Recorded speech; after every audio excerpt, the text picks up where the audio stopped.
Come here and say hello to Uncle Timmy for a minute. Hello, little one, how are you? At the Australian Reptile Park, it's an important day for 8-month-old June. She looks great. Yeah, getting so big.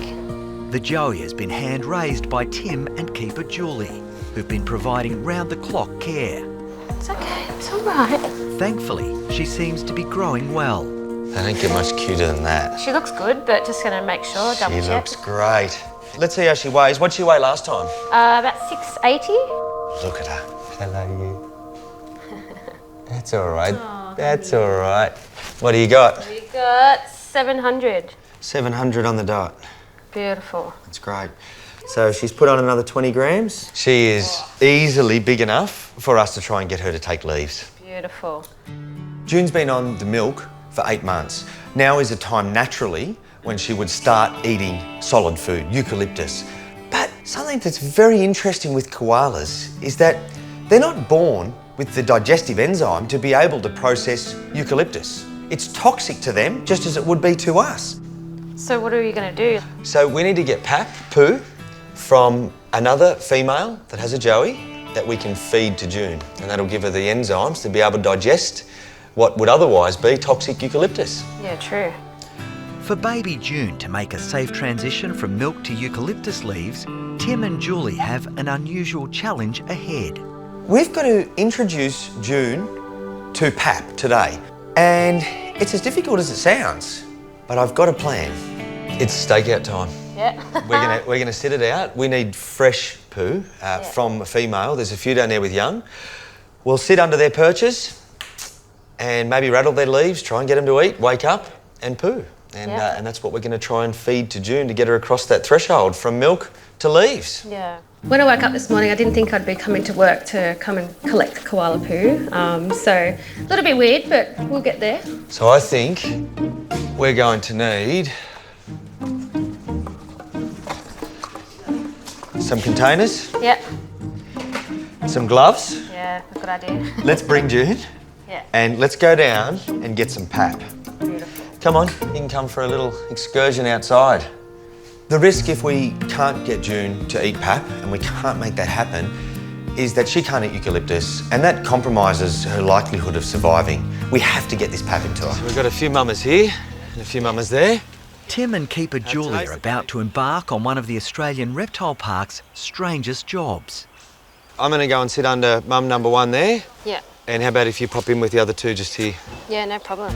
Jules and I are at the koala enclosure, and we're here to collect poo, but not just any poo. We need the poo from females that have young at a similar age to June and are papping. Here you go. Uncle Tim. In you go. Before 8-month-old June can be weaned off milk and begin eating gum leaves, she first has to eat a semi-digested dropping called pap. Nice and cosy. June? This is the only way the hand-reared koala's gut can get the enzymes it needs to be able to digest eucalyptus leaves. Leave a little head out for a minute. Hello. This is difficult. We can't just turn up in the morning and find some old poo that's dehydrated overnight. It has to be fresh, as if it were when the joey was right there hanging out of the pouch and eating it. Yeah, it surprises everyone, doesn't it? Surprises everyone. How can a koala be born without the ability to eat the only food it eats, eucalyptus? Yeah. It's crazy. Good luck. Cool. I'm going in. All right. Stay in contact. Will do. We've identified the females that have the right size joeys, and now we're waiting for them to go to the toilet. That means we're on stakeout. We sit, we wait, we watch, and then we catch. Come on, buddy. Any day, girls. The pap or faeces that we're after doesn't have to come from June's mum. It really doesn't matter. It's a developmental stage that any female produces when they're carrying a joey. The poo turns from a hard pellet into a pasty pap, and that's made so that the joey hangs out of the pouch and actually eats it. Now, we just need that from any female to give to June to get her digestive system ticking over. How you going, Jules? Any love? No. Pretty slow going over here. What a glamorous job, waiting for a koala to go to the toilet. Come on, please. Hello. You gonna do a poo? Oh, I've got signs of action. Yeah? False alarm. Oh, come on. We're going to be here all day, aren't we, guys? False alarm. Oh, come on. Time is a real factor here. The females only produce pap at a particular point throughout their joey's development. If we miss that window, June can't move from milk onto solid foods. It's critical that we get it. I'm sorry, Mama, I know it's not glamorous, but it's just something I've got to do. Someone's got to go sooner or later because they're very active. Yeah. Come on. Every now and then I think so close and, you know, they get up and they move around and you think this is it, but no poo. And you get June. Action time. Jules, Hey. it's happening. Is it? Finally, I look up and there's movement. Just as I get round to the mum, I can see a pellet coming out. The container's right there and I've got it. Oh, good on you. 3, nice pap too. Thank you very much. This is perfect pap. Right colour, right consistency, right shape. We're on the money. That looks pretty good. Liquid gold. And let's have a look if we've got here some old poo. Yeah. That's what we're looking at as normal koala poo. Yeah. Dehydrated, hard, pellety, and we've got perfect pap. Yeah. Soft, mushy, palatable. What we need to do now is take June back up to the nursery and see if she's willing to eat this pap. This is a big moment. You think she's gonna eat? I hope so. Sit her there for a second. I've got 2 young boys, and I know what would happen if I tried to give them pap. It wouldn't end well. Hopefully, June's instincts override that, and she gets on with it. Right, June, it's very, very important that you do this. She's pulling faces, she hasn't even tasted it. She's... What are you doing? Come on, June, you need to do this. Come on, June. She's sniffing. Nope, I wish she'd eat it. Well, I thought I'd hoped it would go a bit easier than this. Yeah. Come on, June. Very, very important for you that you take this. June really needs to eat this for her own benefit. Time is critical. If June doesn't eat it, she's in big strife. June is a little princess. I put the pap near her mouth and before it even touches, she's pulling faces and her tongue's coming out of her mouth. I don't know if she's gonna eat it. So what do we do if she doesn't take this now? Well, I wish she had, but I can say I've got a plan. Can you please mix up some milk and grab a very small bunch of the nicest leaves and I'll meet you out at Mum's Club. Yeah? It's time for plan B. Now what I'm going to do is mix some of that pap in with her milk and trick her into ingesting it. Fingers crossed it works. Good girl. She doesn't need a lot of this to do the job. Okay, so here's the milk. Yeah. And the idea is just to get a little bit on the end, just to get her drinking like she does. And hopefully she gets a mouthful of you-know-what at the same time. Come on, darling. Interested? Not sure, still smelly. Yeah. She doesn't want it just yet. Little June reaches her arm out and grabs onto me. And I know exactly what that means. She's ready to drink. Hey. Look at that. That's great. Look at the milk going down. We did it. Hey. Plan B worked. Plan B worked. It's an instant relief. A big weight is lifted because now she can do what all little koalas do, eat eucalyptus. Look at her go. What a champion. It's so hard not to pat her and go, good girl. Yeah, but Don't let want her it to drink, stir up. let her drink. Today's a proud mum moment, really. I mean, to see her take that little next step that she needs and it's so important for her development is just so amazing. Very, very proud. Yeah, and it's not important how much milk gets in. The fact is that she's got half a pellet of pap in here with this. Yeah. And that's all the goodness she needs.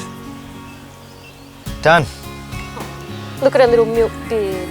What a relief and a great success. And it won't be long before she's out in the park with koalas the same age as her in koala preschool. My wife was at home and she just went outside for some reason and the little snake was curled up and Zoe started foaming from the mouth. She's had a pretty traumatic day. She's been bitten by a snake and now we're sticking needles in her. Good puppy. Going to be brave this time? Meanwhile, at the Bondi Referral Hospital SASH, 7-year-old Zoe has been rushed in, suffering from a snake bite. I know. Definitely killed by something, dog or owner. The Bichon Frise has been looked after by vet Darren Foster and emergency nurse Jess. Are the owners here with the dog? Yes, he's out at reception.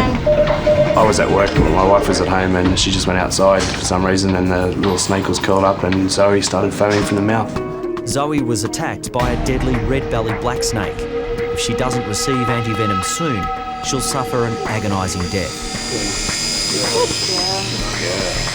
The anti-serum needs to go straight into the bloodstream via a catheter, but Zoe's resistance is making it almost impossible to save her life.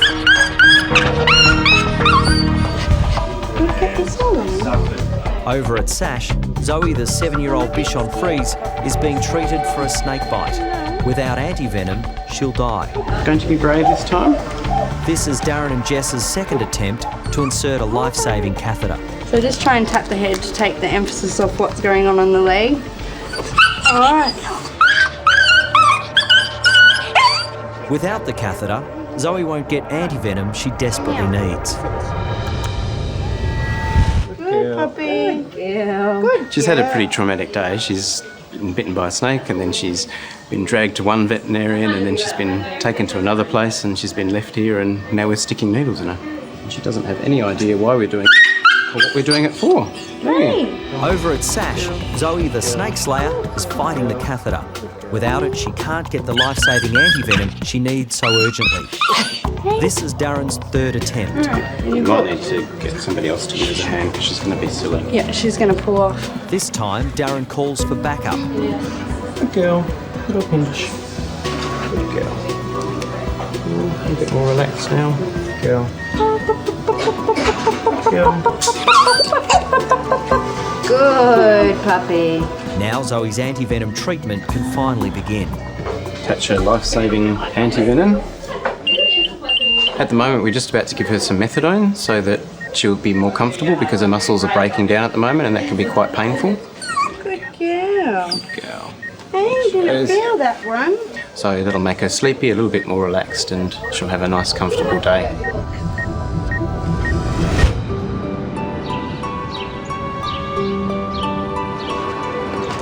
Nice. Let's go and see her, will we? Right, Zoe, it's time for you to go home.